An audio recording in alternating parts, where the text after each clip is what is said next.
Hello everyone, welcome to SV Patel Online Education. Myself Sweetie Tamakuwala, and today in this lecture we are going to discuss some basic important concepts of memory management which are in subject operating system 2.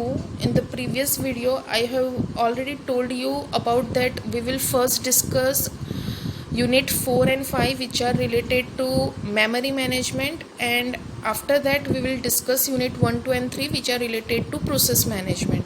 So first of all we will discuss some basic important concepts related to memory management. So first we will discuss the topic instruction execution cycle.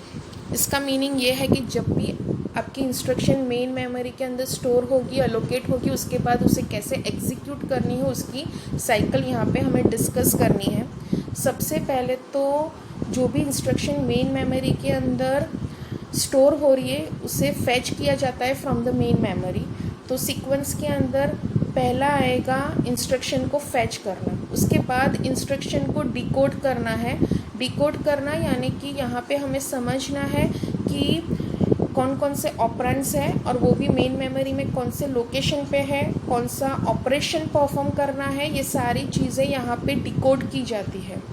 उसके बाद उसे execute किया जाता है. लेकिन decode और execute के बीच में ऑपरेंड को फैच भी किया जाता है. तो यहाँ पे मेन 4 सीक्वेंसेस है इंस्ट्रक्शन एग्जीक्यूशन साइकिल के अंदर.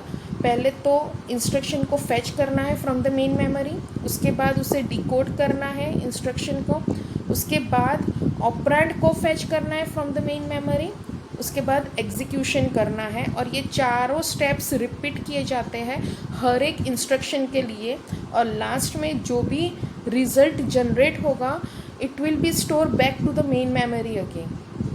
सो यहाँ पे आप देख सकते हो कि इंस्ट्रक्शन एग्जीक्यूशन सीक्वेंस के अंदर पहले तो इंस्ट्रक्शन को फैच करना है, उसके बाद इंस्ट्रक्शन को डिकोड करना है, फिर ऑपरेंड को अगेन फैच करना है, फिर एग्जीक्यूशन करना है. जो मैंने आपको बोला जो हर एक इंस्ट्रक्शन के लिए होगा यही चारों स्टेप्स रिपीट होते जाएंगे और लास्ट में जो भी रिज़ल्ट जनरेट होता है it will be store back to the main memory. Clear?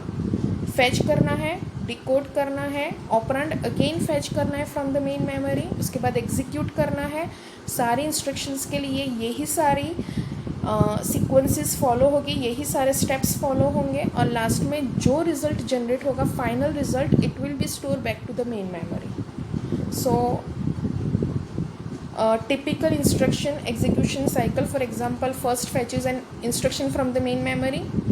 The instruction is then decoded and may cause operands to be fetched from the main memory. After the instruction has been executed on the operands, the results may be stored back into the main memory. Clear? Instruction को पहले fetch करना है, उसके बाद उसे decode करना है, उसके बाद ऑपरेंड्स को भी मेन मेमोरी से फैच करना है, उसे एग्जीक्यूट करना है. सारी इंस्ट्रक्शंस के लिए यही स्टेप्स फॉलो होंगे और लास्ट में जो भी फाइनल रिजल्ट जनरेट होगा it will be store back into the main memory. Clear? अभी यही चीज़ें मैं आपको डायग्राम्स के थ्रू समझा रही हूँ. यहाँ पे एग्जाम्पल के अंदर मैंने 3 इंस्ट्रक्शंस ली है. You can see first instruction that is load 10, second instruction add 11 and third instruction store 12. Clear? ये तीनों इंस्ट्रक्शंस के लिए चारों स्टेप्स फॉलो होंगे जो ऑलरेडी मैंने अभी डिस्कस किया. कौन सा? तो पहले तो उसे लोड करना है यानी कि फैच करना है, उसके बाद डिकोड करना है, उसके बाद ऑपरेंड को भी फैच करना है मेन मेमोरी से और लास्ट में एग्जीक्यूट करना है. क्लियर? तो ये चारों जो सीक्वेंसेस है वो हर एक इंस्ट्रक्शन के लिए फॉलो होगी. जैसे कि यहाँ पे फर्स्ट इंस्ट्रक्शन है लोड 10. क्लियर?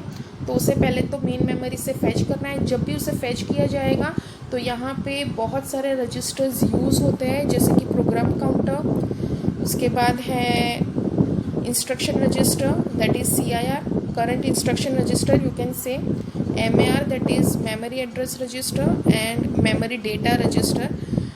जब भी इंस्ट्रक्शन को फैच किया जाता है तब ये चारों रजिस्टर्स का यूज़ हो रहा है। क्लियर? सो इंस्ट्रक्शन को फैच करने के टाइम ये चारों रजिस्टर्स को आपको मैनेज करना पड़ेगा। उसके लिए you all know what is program counter. It will point to the next instruction which will be executed. तो यहाँ पे प्रोग्राम काउंटर के अंदर वैल्यू है 100 in the first diagram. First diagram आपको देखना है। फर्स्ट डायग्राम के अंदर प्रोग्राम काउंटर के अंदर वैल्यू है 100, जहाँ से इंस्ट्रक्शन को फैच किया जाएगा। ये जो भी एड्रेस है उसे मेमोरी एड्रेस रजिस्टर के अंदर स्टोर किया जाता है।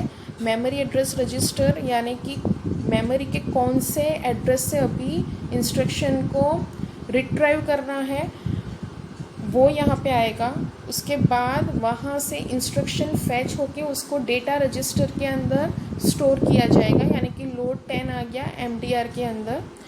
उसके बाद MDR के अंदर जो भी डेटा आएगा उसे इंस्ट्रक्शन रजिस्टर के अंदर स्टोर किया जाता है। You can see instruction register के अंदर स्टोर किया।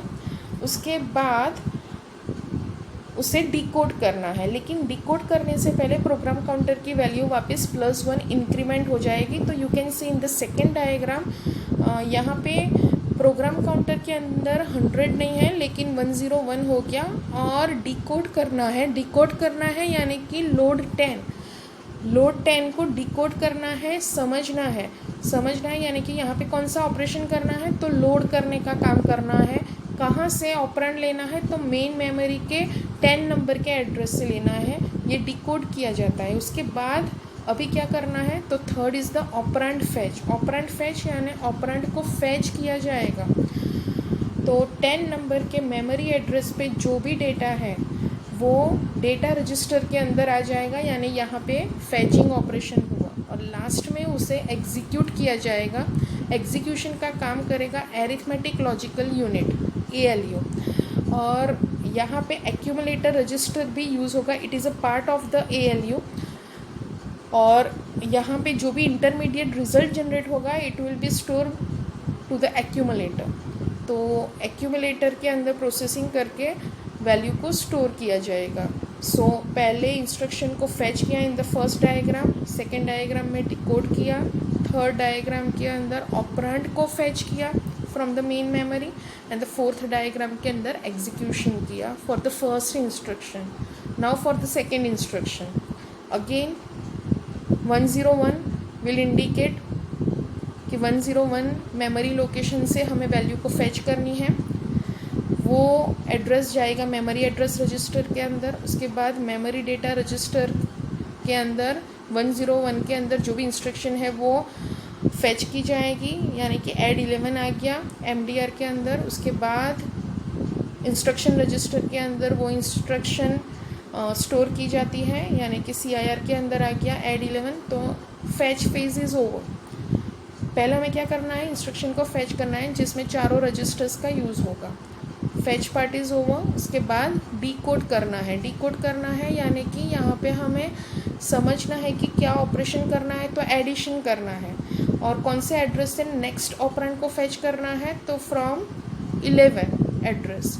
क्लियर, यानी कि डिकोड पोर्शन इज़ क्लियर। उसके बाद उसे क्या करना है, ऑपरेंड को फैच करना है, यानी कि 11 एड्रेस पे जो भी डेटा है दैट इज़ 3 उसको MDR के अंदर स्टोर किया जाएगा, फैच किया जाएगा, that is memory data register के अंदर। क्लियर, तो ऑपरेंड को फैच भी हो गया। उसके बाद उसे क्या करना है, तो एग्जीक्यूट करना है। एग्जीक्यूशन के अंदर अभी क्या होगा, तो हमें एडिशन करना